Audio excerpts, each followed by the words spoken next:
Today, I have a very important person, and they'll be talking to us about workplace, culture, and so many other experiences. But before we start the conversation, let me just introduce him. His name is Oluwaseyi Taiwo, and he's an experienced human resource administration leader with over 13 years of progressive experience, hands-on experience, driving talents, strategies, building high-performing teams, and shaping people-centric workplaces across multiple industries. In fact, he currently serves as the Group Human Resource and Administration Manager at KHNL Group, while also supporting various organizations as people and culture consultants. His expertise span across wide range of HR functions, including talent sourcing, recruitment, employee engagement, performance management, HR operations, industrial relations, training and development, compensation and benefits, job design, and organizational culture development. Oluwaseyi is also highly regarded for developing HR systems that enhance productivity, promote fairness, and strengthen organization culture. He's deeply passionate about employee advocacy, ensuring that employees feel valued, supported, and treated with dignity. These values guide his leadership style and his commitment to fostering professionalism, accountability, and positive employee experience at all levels of organization. Over the course of his career, he has successfully led HR transformations, designed recruitment and onboarding frameworks, managed industrial relations, conducted background checks, driven compliance, and contributed to strategic HR planning and execution. Oluwaseyi holds a BSc in Business Administration from Lagos State University. He's also an associate member of the Chartered Institute of Personnel Management and is currently pursuing his SP HIR certification to strengthen his global HR competence. He's also committed to helping organizations build high-performing, inclusive, and future-ready workplace.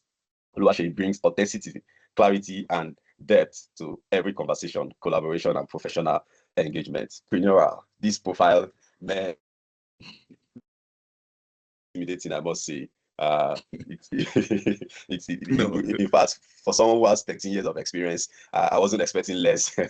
Thank you so much for joining this session. So, of course, the goal of this conversation is just to talk around workspace as well. Since post-COVID, a lot of things have changed, right? Especially the work culture, the way things have been. So, in your opinion, what would you say is the common? What are the one thing that you think that HR people usually misunderstood because whenever you talk about HR, some people they were expecting maybe I'm going to bring a female here today because it looks like it's the gender role, right? But I mean, what's that one thing that most people usually completely misunderstand when it comes to human resources and personnel management?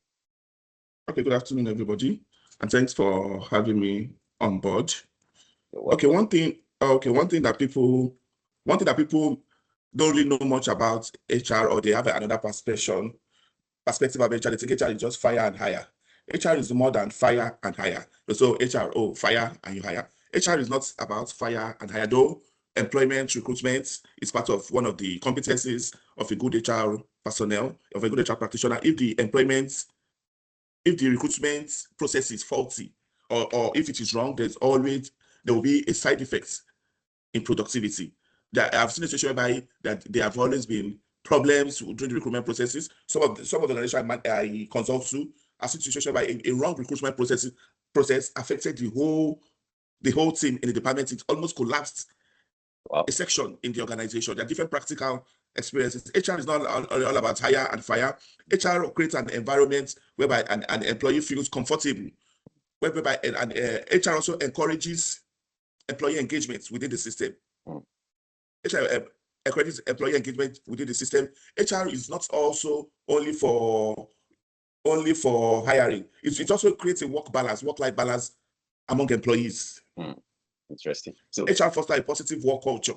So there are different things about HR. The HR of the traditional is different from HR of the modern days. If we talk more about what HR is involved, it's more than what we think. HR is like the doctor of organization. If the head is faulty, there's nothing the whole body can do. Wow. If there's a wrong HR personnel or HR employees in an organization not doing the right thing, putting the right policies, putting the right structure, the company, the organization can never grow. That's very interesting. So one takeaway from what I'm taking away from here now is that HR is not just hire and fire, right? No. That's tradition. That was there. Okay, so quick one.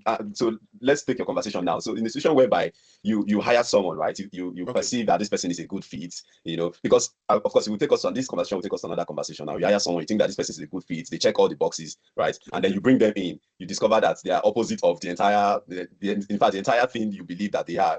It's different. What will happen at that time? Would you say, okay, let's give them some time to train them, or will you just fire them immediately?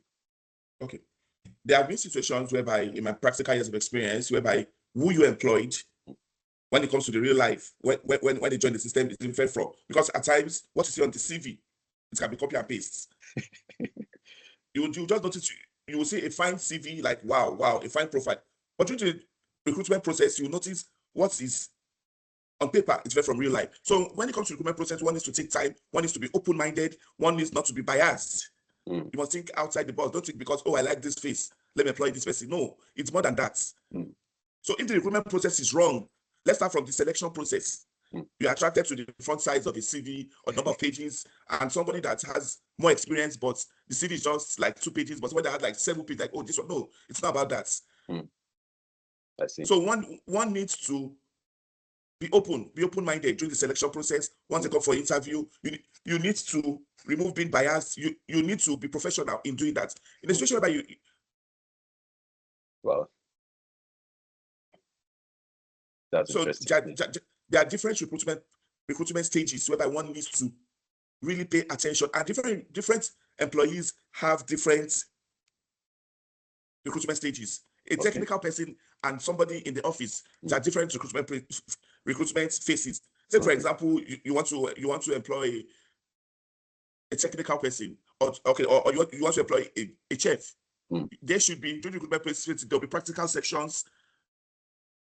Yeah, of course. So you can't say you are a chef and you don't know how to cook. Chef, and yes, there will be practical sections. You are going to put the employee on the test. So different recruitment, different roles have different recruitment phases. There can be generic questions, but there are different recruitment. The main purpose of this is to ensure you don't hire a wrong fit, whereby at the end of the day, you will, because if there's a wrong recruitment, it will affect the whole team. It can destabilize. It can even finish the whole department. So if there's a wrong fit, I've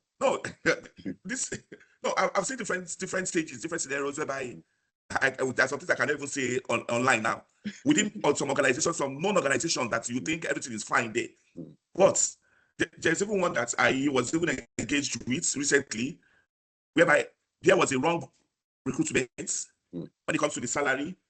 For somebody having a particular role, you are bringing somebody on board an organization, having a particular, the same job role, job title with somebody in the system. At the end of the day, the new hire you're bringing in pay was higher than people on ground. So at the end of the day, employees are very funny. At times they discuss their salary. Of course. They discuss their salary. So after maybe 2 months, 3 months, the people on ground now notice that the new hire salary was higher than their own. More than higher than. I don't know on what basis that recruitment was done, because I'm not the HR person. I don't know on what basis. So the existing employees currently, they are threatening they are leaving the organization. And you don't want to have that kind of situation. You can't even afford to even lose that, because your best side, they've been within the organization since more than 2 years. Loyalty is very key too. Loyalty among the employees is very key. Now, the new hire, it is the existing employee that is even training the new hire. The new hire that they thought was experienced when he came on board, it is the old hire that is even teaching the new hire. So there's a problem. So currently, the organization is facing that challenge now, and they cannot terminate the new hire's employment. Wow.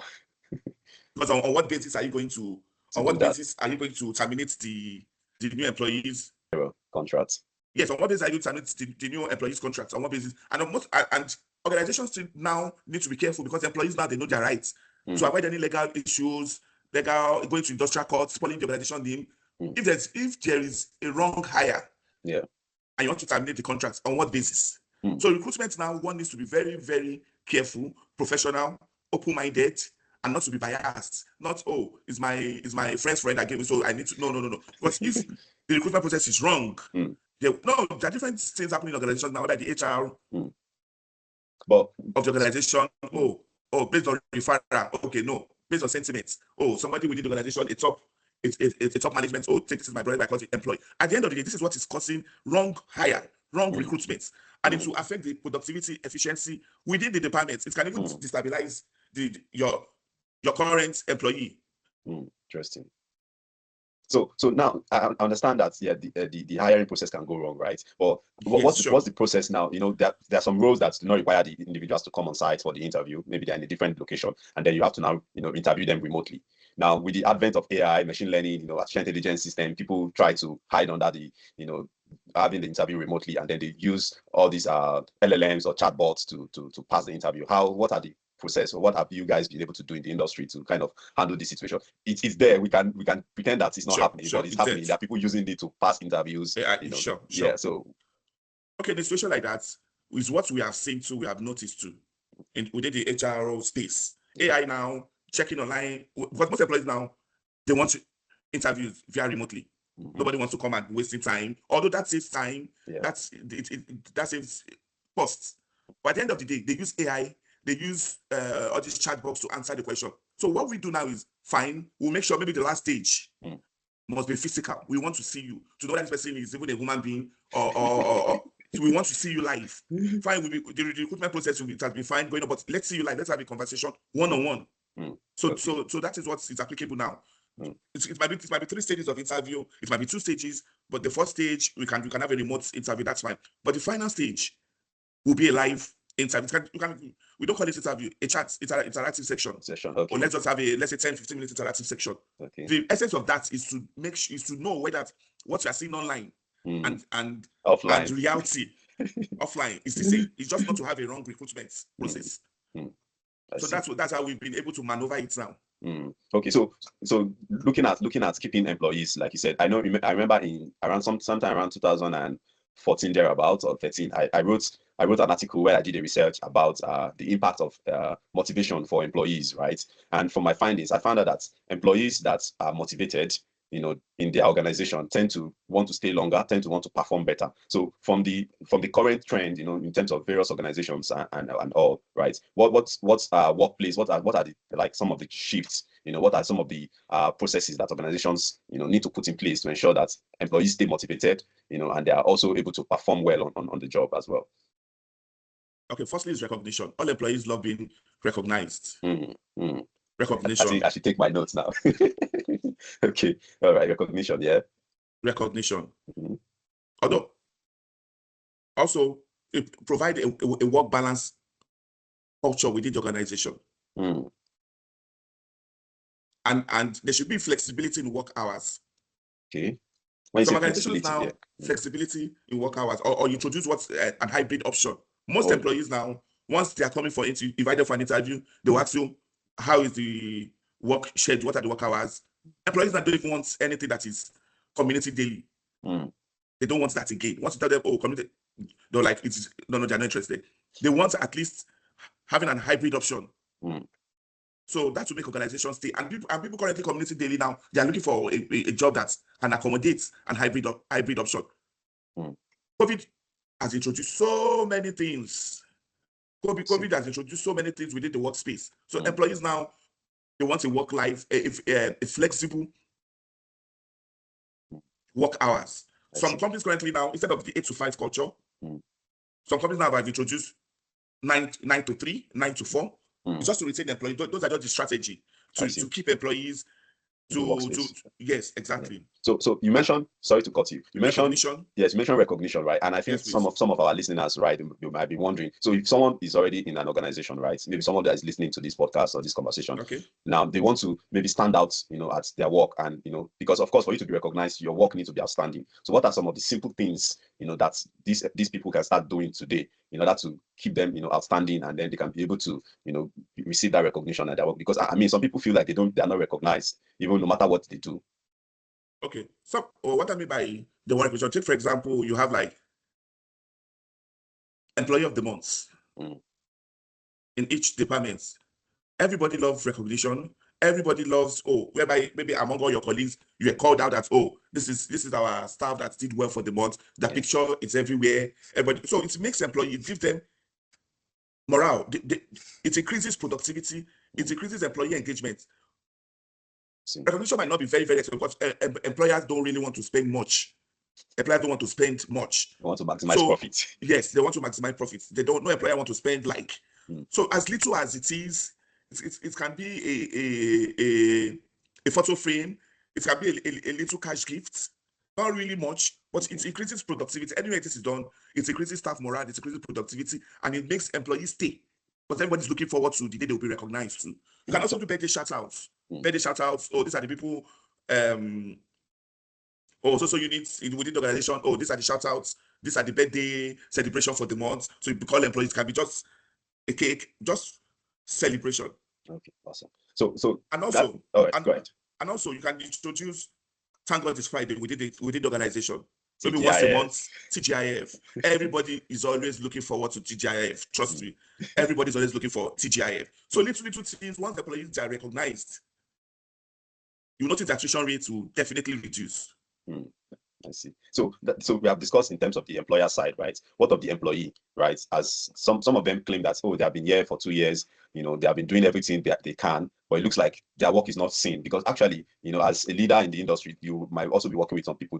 It's not like they're not doing their job, right? But it looks like it's not being seen. So as the employee themselves, what do they need to do, to make sure that their work is seen, and then they can get to that point where they can be recognized? Because obviously the organization can be recognizing people who are working in the organization. Meanwhile, there are some other people that are also doing something. They are expecting to be recognized, right? But the recognition is not coming. And then some of them are frustrated, some of them are tired. They feel like, oh, it looks like it's just one set. So what do they need to do themselves, to position themselves, in that point where they can become recognized or even promoted, as the case may be?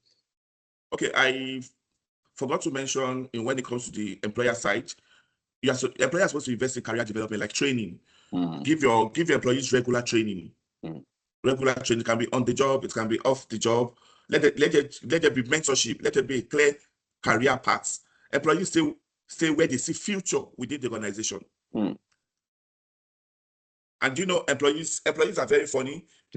Employees can be funny at times. And mind you, no employee who is ever loyal to organization. Employees need to leave in one day. That one is. The employer too will decide to let them go one day too. So it's two ways. No, it depends. Yes, it's 2 ways. No employee is faithful or loyal to any organization. Employees will leave one day, and a new set of employees too will come. But just to keep them to stay longer. And also, employers should also listen, feedback, suggestion box. Listen, feedback helps a lot. All these small things. Once there's a suggestion box, if feedback section, and most feedback should be, if it's automated, it should be anonymous in such a way employees can express themselves exactly very well. I was going to say that because be anonymous. Yeah, I was going to say that because what if the feedback is used to hunt them back? So people don't want to give feedback. Be like, no. Employer can introduce maybe on a monthly basis. All this it depends on the application they are using. A questionnaire that should be anonymous. In such a way, employees will express themselves, and an employer should also ensure that there's a trust within the system. If employees don't trust their employer, they are going to leave the organization. Right. Then during the appraisal process, there should be a regular appraisal process, whereby the appraisal process is not for witch hunting, it's just to find out what the issue is, and how we can improve the system. That is a good appraisal system. And even we're not supposed to even wait for the appraisal system. The performance management system, that one checks what is happening regularly. So we don't wait until the appraisal system maybe end of the year or towards mid of the year before you now review employees' performance. On a monthly basis, it depends on the company structure, it depends on the company's policy. Performance management system is on a daily basis. It depends. If, for example, it's a sales rep, you don't wait until appraisal period to know whether the guy is selling or not. You can be having your weekly brief. You can be having your weekly brief to know, oh, is this guy meeting up to targets? Oh, he's not meeting. What is the issue? Maybe the work tools is not. Maybe the guy is having issues with the work tools. If that's not the issue, maybe the person doesn't really know how to get potential clients. So like that, you introduce a mentorship within the team. You know somebody, an high flyer within the team. So you are going to imagine together, oh, be this guy's mentor. From there, you will notice that there are improvements. So things like that, you don't wait until the appraisal time before you appraise the employee. I see. Nice. So I know I've been getting this feedback from some of my mentees as well. It looks like in the maybe it's a geographical thing, I wouldn't know, right? But it looks like most time people apply for roles or openings, right? They don't get feedback if they were even moved to the next phase, right? I know some have this automated system that tells them that if you don't get from us in the next 2 weeks, just know that we have moved on with other people, right? But there are some that they don't have that clause in their process, and there are others where they have like maybe they have stages of the interview. Now they have conducted the first stage, and then they have even moved on to the second and third. Meanwhile, they did not even get back to the other people who made it to the first stage to say, "Oh, we are not moving on with you or not." And those people are just left in the limbo. They don't even know if they are moving on. So it looks like it's a trend. Is it deliberate? Yes. Why is it like that I think it's geographical, because the other people that I spoke with from the other regions or across the globe, they experience that, but most of the time they say they usually receive like an email letting them know that the organization have moved on. But in this part of the world, it looks like it rarely happens. Why is it like that? Even what you're saying, I'm also guilty. I'm also guilty of that. But no, at times what we do is, okay, maybe somebody that you thought was fit Mm. succeeded to the next stage. Okay, let me put it like this: all interview process, you have your first candidate, second candidate, third. It depends on their performance. After your rating, you know who is your best three. Right. So once you proceed with the best three, you can keep 4, 5, 6 pending. Mm. Although it's not an excuse. Normally, the standard is you are supposed to give a feedback, so so the candidate will not be waiting. Yes. Internationally, once you are not successful in the first stage, you get a feedback immediately. Mm. So I think all HR is guilty of this. It is not an excuse. It's not an oversight. We just think it's the norms. Once you don't hear from us, you are not successful. So move on. Which is professionally, it is wrong. We are supposed to be giving feedback immediately. Right. Immediately, we are supposed to, but we don't do that. That's interesting. There is no reason. There is no reason not to. Great. But in our society, out of 100%, out of 10%, maybe just 2 or 3 that give feedback. Right. Professionally, it is wrong. Professionally, it is wrong. Yeah. We can't keep candidates waiting. It is wrong. It's really a red flag. We are supposed to give feedback. Great. Okay, I think that now leads us to the next question. So for someone who is currently in the job market, job hunting, right? They have been trying to, I know most time they have to sometimes revamp their CV or their resume to match the role that's been advertised, right? But for someone who is out there currently job hunting or is trying to they don't even have a job right now, and they are trying to apply for roles. Some of them could be entry level, some of them are experienced hires. What would you think? How should they position themselves strategically in this modern world or in this current stage and time, so that they are able to get quick response at least? Because I know definitely it sometimes look like a game of numbers, right? You have to apply to multiple roles and then you have chances of getting called back. So what are some of the things that, as someone who is trying to get a new role, currently applying to jobs, what can they do to position themselves, to be able to get to the point where the HR kind of see them? Because I know these days you guys make use of the ATS, so you just scan some of those resume outside of the way, and some of them don't even make it to your decks, right? So what would be advice for someone in that situation to kind of position themselves as a better candidate and then get opportunities to meet with the hiring managers? Okay, firstly, your CV must be attractive. It must be attractive. You see some CVs very scanty. Sorry. There was one time I was working for, I was like helping a colleague, right? They needed to hire someone in a technical role, like a software engineer, right? So he wanted me to just help him look at some of the resumes. I think there were about 5 or 10 of them that he shared with me. So I should just help him look at if they have the correct tech stack on the. To my surprise, somebody submitted what was it on their like a prayer point, when you go to church and they ask you to type prayer point. So the person had their name on it, right? And the name of the file was their name, but the content was the prayer point, maybe I don't know, whatever religious place. So in my mind, I was like, this person now has uploaded a wrong file, right? And then perhaps they wouldn't know that because the file already has their name, but they'll be sending that same file and nobody's calling them, because I immediately saw that. I was like, what's going on here? Why would you? Yes, go ahead, please. With the advent of software will just pick what you have programmed the software to select. That's automatically to erase it. But the situation whereby there is no software, whereby the HR needs to check everything, and mind you, that is not the only work the HR is going to do that day. Yeah. The HR also have deliverables, so HR will not waste time. Right. Checking is scanty. Once HR just says scanty CV, like, take for example, I need somebody with 7 years experience. This is the JT. This is my expectation. Fine, that person has done that. That person understands that job. Right.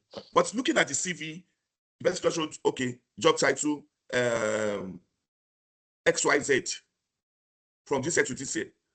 No job description, nothing. So HR looks at all the jobs where the candidate has worked to see whereby the current role fits in. Oh, has this person done this kind of thing? That in the CVs, we look at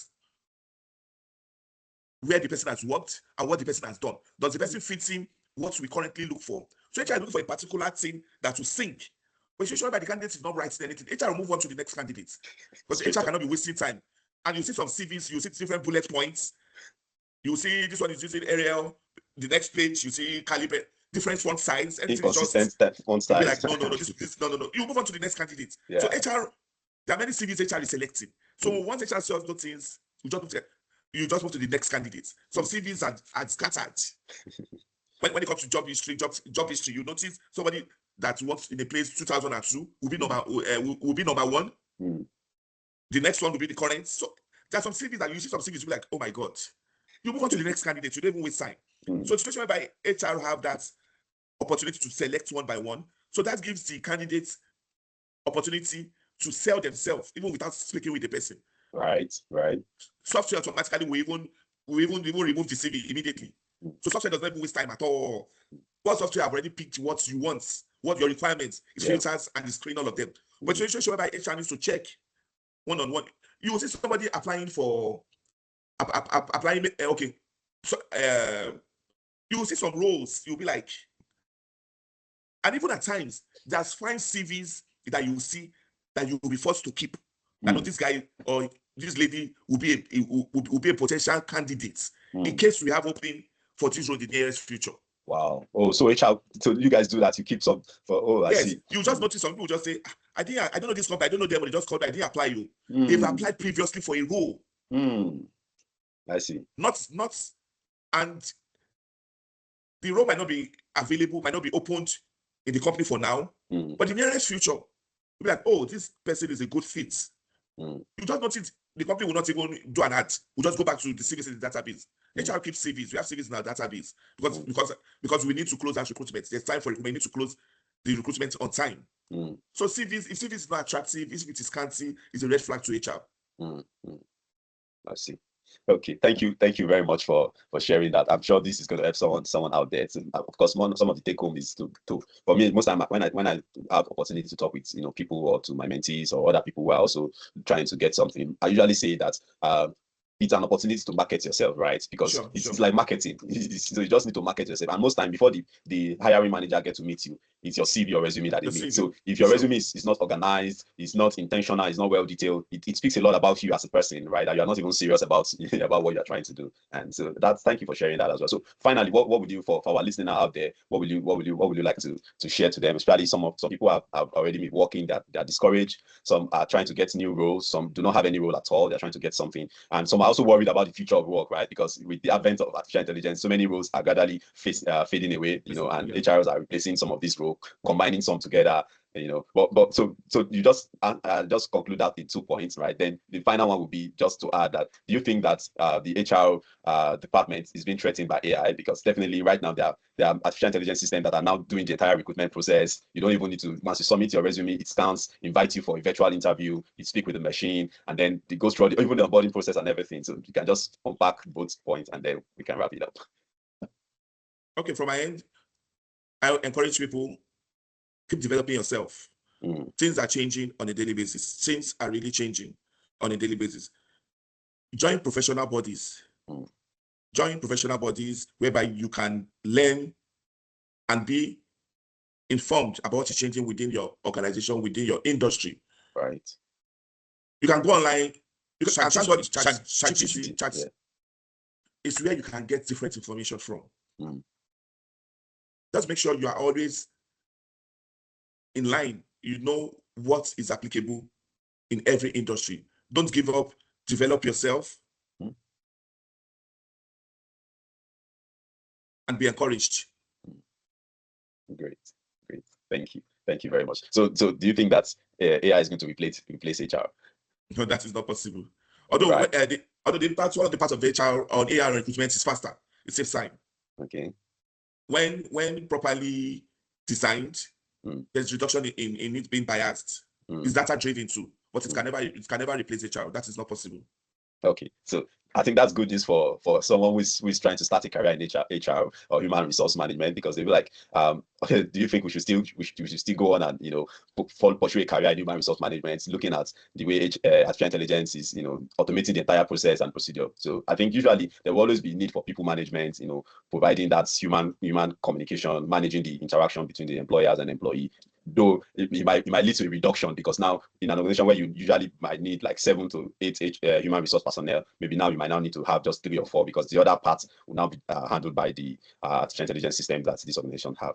So it's really nice talking with you today, and sharing these ideas and concepts around the workspace. I look forward to having you more in the future to talk more about other topics as well. Thank you so much for the opportunity. Thank you. No problem. Thanks for having me on board, and I look forward to having more one-on-one conversation with you. Awesome. Thank you very much. All right.